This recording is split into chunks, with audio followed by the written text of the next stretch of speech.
Pending లో ఉన్న fee reimbursement బకాయిలు విడుదల చేయాలని, మెస్ ఛార్జీలు పెంచాలని డిమాండ్ చేస్తూ భారత విద్యార్థి ఫెడరేషన్ కాకినాడ జిల్లా కమిటీ నాయకులు డిమాండ్ చేశారు. సోమవారం కలెక్టరేట్ ఎదుట విద్యార్థులు ధర్నా నిర్వహించారు. ఈ సందర్భంగా ఎస్ఎఫ్ఐ కాకినాడ జిల్లా అధ్యక్ష కార్యదర్శులు సిహెచ్ లోవరాజు, ఎం గంగా సూర్యబాబు సంయుక్తంగా మాట్లాడుతూ నేడు మన రాష్ట్రంలో విద్యా వ్యవస్థ అత్యంత గడ్డు పరిస్థితులను ఎదుర్కొంటోంది. చదువుకోవాలన్న ఆశతో కళాశాలల్లో చేరిన పేద మధ్యతరగతి విద్యార్థుల జీవితాలతో ప్రభుత్వం ఆడుకుంటున్న తీరు విస్మయానికి గురిచేస్తోంది. గత 7 ఏళ్లుగా ఫీజు రియంబర్స్మెంట్ మరియు స్కాలర్షిప్ల విడుదల విషయంలో ప్రభుత్వాలు అనుసరిస్తున్న నిర్లక్ష్య వైఖరి వల్ల విద్యార్థుల భవిష్యత్తు ఆగమ్య గోచరంగా మారింది అని విమర్శించారు.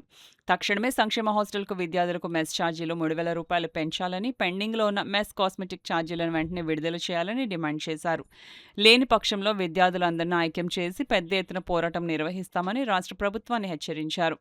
ఈ కార్యక్రమంలో ఎస్ఎఫ్ఐ జిల్లా నగర నాయకులు సిద్ధు, చిన్ని, విపిన్ కుమార్, శ్రీకాంత్, వాసు, గమనివేలు, పుష్ప, అమృత, తేజశ్రీ తదితరులు పాల్గొన్నారు.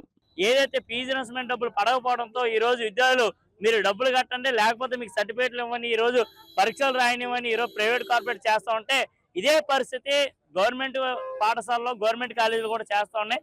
వెంటనే రాష్ట్ర ప్రభుత్వం స్పందించి వెంటనే 7,000 కోట్లను రిలీజ్ చేయాలని, ఈ ఫీజు రియంబర్స్మెంట్ పథకాన్ని జాయిగా ఎగ్గొట్టే పనిలో పెట్టుకోవడం కోసం ఎఫ్ఆర్ఎస్ విధానాన్ని విద్యార్థులు పెడతా ఉంది.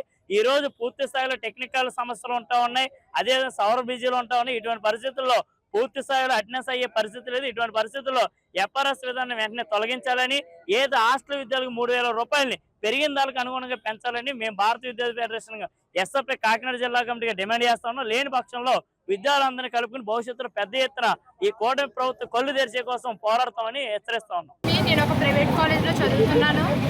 మాకు వ్యవస్థాన ఫీజు వేయలేదు. మా తల్లిదండ్రులు అంటే ఎలా కడతారు?